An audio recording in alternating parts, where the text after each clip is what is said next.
duñu reculer benn duñ dellu ginnaaw déedéet nit mënu ko wax du sëriñ du xërëm nag bu tax ñu reculer ñoom dañuy dem ba jeex te dinañ réussir ci affaire yi. maanaam yow ñu ngi denc ci kaso bi fi mu toll nii. waaw balaa ñu génn joxe. dañuy joxe far fos ku joxe woo rek ñu téye la ci kaso gi ba sa mandat jeex ñu bàyyi loolu passage de nga li tax.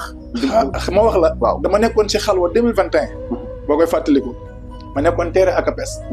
ma génn si xalwa bi ma def benn sortie boo demee si 221 people di nga fa fekk vidéo bi may wax ma tuub ci lu wax ji li may publicité. ba ma defee ma ne liñ ma wan te si ma ne Cheikh Tidiane wax na ma ne ñaar du nekk président Sénégal si 2022 bi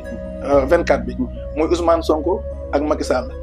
ma ne leen kuy nekk président bu leen demee sama vidéo mu ngi fi sama téléphone vidéo boobu soo dem ma ne leen kuy nekk président xale lay doon mais du nekk sax kuñ xam parce que heure bi kenn jublagu ko mujj gi mënatuma génn ci mbedd mi di dox dem naa sax benn dëj ñi fekk ma fa dóor ma arrêté tip ndax li wax jooju ma waxoon toog naa Gambie nit ñi di ma envoyé message di ma saaga di ma wax lu nekk ba bitim réew ñu bëri tamit ndax wax jooju parce que dañoo gisoon ne yow da nga bañ président de la république mooy Ousmane Sonko te or que ne que yow waxee woo bëggeel mais xam-xam nga waxee parce que yow da nga nekkoon ci xalwa nga liggéey tey sa kurus ba yàlla wan la kashfu wan la lim lay wan nga génn wax loolu partage jaamu yàlla ñu la da nga bañ pro fii ñun ñëpp ay sénégalais leen defe naa kenn ku nekk développement dëkk bi moo la yitteel ndax kenn ku nekk boo sañoon sa njaboot duñ jugee koo sa réew di dem ci beneen réew tey ñaata jeunes ñoo fi am problème buñ sañoon kenn du fi am problème kon bu ñu gisee mbir ñu wax ne lii la wax sara yi nga xam ne dañ ko war a def nit ñi taxaw fee di wax moo tax politique boo xoolee dama ci wàññi lu bari